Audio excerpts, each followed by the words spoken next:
네, 경제 소식을 빠르고 친절하게 전달해드립니다. 오늘 굿모닝 경제는 허준영 서강대학교 경제학부 교수와 함께하겠습니다. 교수님 어서 오세요. 어서 오십시오. 자, 요즘 매일 중국 이야기를 좀 안 할 수가 없는 것 같습니다. 중국 인민은행이 사실상 기준금리 역할을 하는 1년 만기 대출 우대금리를 0.1%포인트 인하를 했습니다. 그러니까 유동성을 좀 늘리자 이런 분위기죠. 네, 그래서 시장 기대보다는 지금 내리긴 내렸으나 시장 기대보다는 훨씬 못 미친 것 같고요. 예. 지금 1년 만기 금리가 있고 5년 만기 금리가 있는데 시장에서는 사실은 둘 다 0.15씩 내릴 거라고 생각을 했는데요. 예. 1년 만기 금리만 0.1 내리고 5년 만기 금리, 이게 사실은 부동산 모기지랑 관련된 금리인데 이 금리는 지금 그대로 동결한 상태로 갔기 때문에 생각보다 그 중국 인민은행의 어떤 부양책이 굉장히 약한 것이 아니냐라는 평가가 나오고 있습니다. 네. 말씀하신 대로 인하폭이 기대에 못 미쳐서 부양 효과가 있을지 의문이다. 너무 중국이 안일하게 대처한다 이런 시각이 있더라고요. 이렇게 소극적인 이유가 뭔가요? 아무래도 두 가지인 것 같습니다. 첫째는 이미 부채가 너무 많고요. 결국은 이것들을 인하한다라는 것은 이것들을 통해서 대출이 나가서 그 대출이 투자로 연결되거나 소비로 연결되거나 하는 부분이 있어야 되는데 이미 정부나 민간 부분, 특히 지방 정부 같은 것들의 부채가 이미 너무 많은 상태다라는 게 첫 번째고요.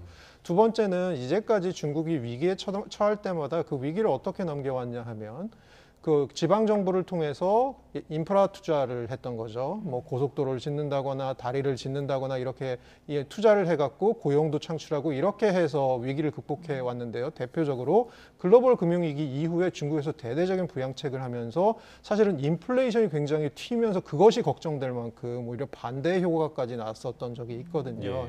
그런데 최근에는 이런 투자의 효과들이, 그러니까 수익률이 떨어지고 있는 것이죠. 예를 들어서 공항을 지었는데 아무도 이용하지 않는다. 다리를 지어도 아무도 이용하지 않는다. 집을 지어도 이미 사람들이 더 이상 사지 않는다. 그래서 공실률이 늘어난다.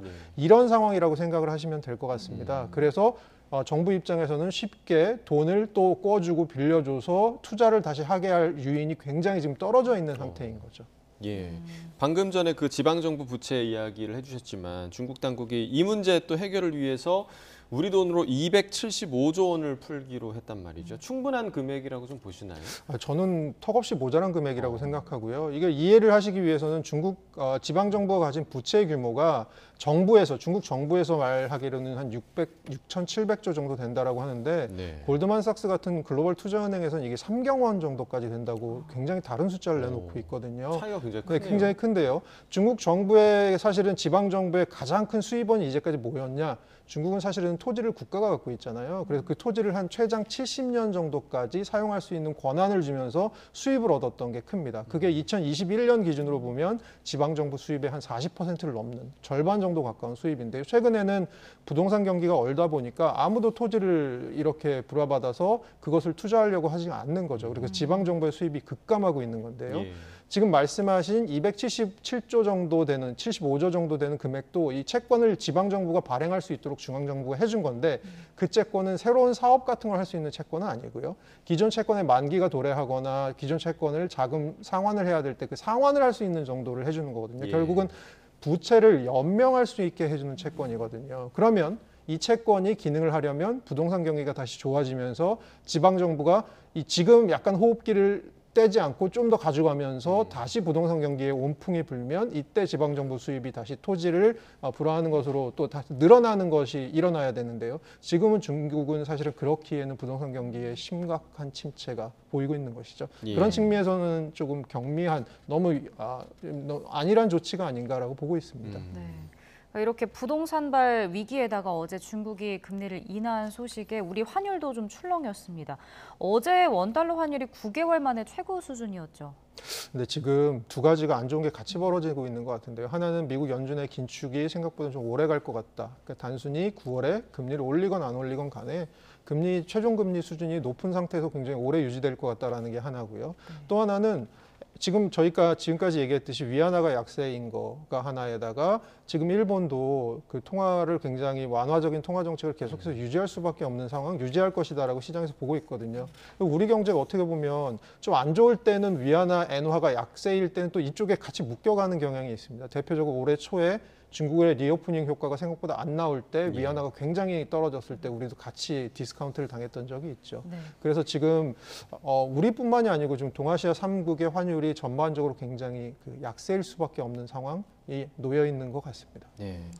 자, 또 다음 이야기를 나눠보겠습니다. 우리 전경련으로 많이 불렀던 전국경제연합회가 오늘부터 한국경제인협회로 이름을 바꿔서 새로 출범한다고 하더라고요. 또 삼성이나 SK 뭐 4대 그룹의 재가입에 대한 우려 또 기대도 교차하고 있는데 좀 어떻게 보시나요? 저는 이왕 할 거면 좀 잘했으면 좋겠습니다. 이게 뭐냐면 지난 정부의 정책 기조라는 경제 정책 기조라는 것은 민간 쪽이 굉장히 경제 활동이 좀 약해져서 정부가 좀 하자라는 게 지난 정부의 기조였다면 이 정부의 지금 현 정부의 기조라는 것은 시장에서 할 수 있게 정부는 뒤에서 치어리딩 역할을 잘 하자라는 게 지금 정부의 기조라고 저는 파악하고 있거든요.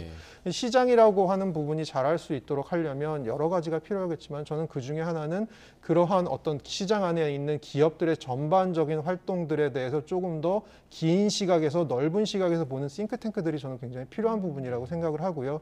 전경련이 새로운 이름으로 새로 출발을 한다면 이전에 뭐 정경유착 같은 부분들에 대해서의 첫 번째 그 고리를 끊어내는 부분도 굉장히 중요하겠지만 그것을 넘어서 사실은 지금의 정부의 어떤 정책 기조가 예를 들어 저희가 지금 굉장히 어려운 경제 상황이잖아요. 올해 경제 성장률, 내년 경제 성장률 굉장히 낮을 것으로 생각되고 반도체 경기가 쉽게 살아나지 않고 있고 중국도 저렇게 살아나지 않고 있는 상황이라면 저희가 사실 굉장히 잘해야 될 우리가 잘할 수 있는 걸 잘해야 되는 부분이 있거든요.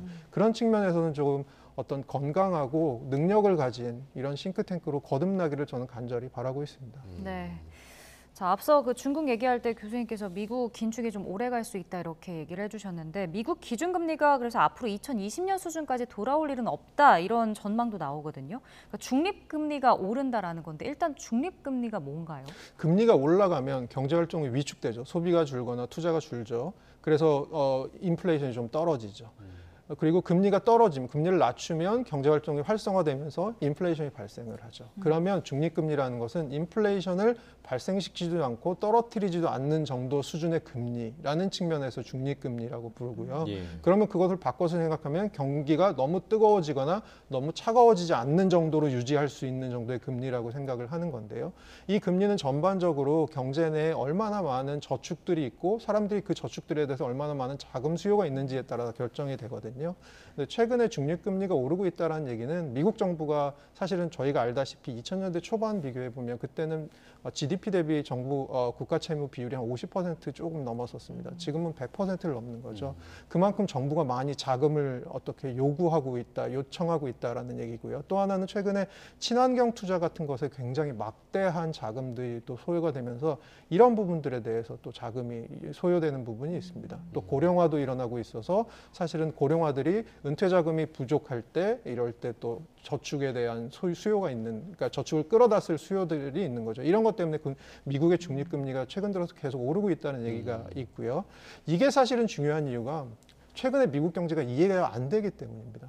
이렇게 연준이 긴축을 심하게 했는데도 미국 경제가 버텨? 예. 그러면 지금의 금리 수준이라는 것이 그렇게 충분히 높지 않다는 거야? 라는 얘기를 하려면 결국은 저희가 금리 수준이 높다 낮다라는 것을 판단하려면 기준점에 비해서 높다 낮다를 판단해야 되잖아요. 예. 그것이 바로 중립금리입니다. 그래서 중립금리가 올라온 게 아니냐. 그래서 예전에는 지금 5.5%의 금리라면 예전에 중립금리가 예를 들어서 2%였다. 그럼 우리가 한 3.5쯤 위에 와 있어라고 생각할 텐데 중립금리가 예를 들어 3으로 올라왔다. 그럼 우리는 2.5밖에 지금 위에 안 와 있어. 예. 그래서 경기가 충분히 수축이 안 되는 거야라고 생각하는 뉴노멀이라고 하는 현상과 관련이 있는 부분이 있습니다. 네. 미국 금리에 대해서도 이제 전망이 또 나뉘고 있긴 하지만 결국 가장 중요한 거는 연준의 파월 의장이 무슨 말을 하느냐 이 부분일 것 같은데 이번 주에 그 잭슨홀 미팅이 있는데 이 연설에서 파월 의장이 관련 발언 어떤 발언 좀 내놓을 거라고 예상을 좀 하시나요? 그러니까 어쨌든 간에 지금 미국의 경제 상황에 대한 이해들을 사실